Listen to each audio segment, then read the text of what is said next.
আমরা একসময় জানতাম যে বর্তমান বিশ্বের সবচেয়ে শক্তিশালী পাওয়ারফুল দেশ হল যুক্তরাষ্ট্র বা আমেরিকা।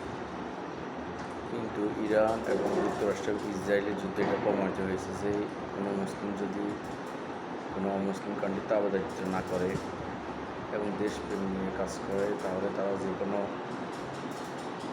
শক্তিশালী দেশের সাথে পাল্লা দিয়ে টিকে থাকা সম্ভব।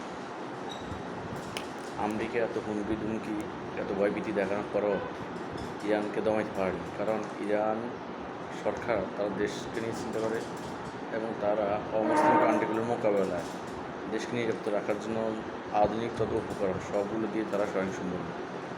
এবং পরাশক্তি আমেরিকাকে এবং ইসরায়েলকে দমন করার জন্য তারা চীন এবং রাশিয়ার সাথে পারমাণবিক চুক্তি সহ একাধিক চুক্তি করেছে, যা বর্তমানে তাদেরকে সহযোগিতা করতেছে।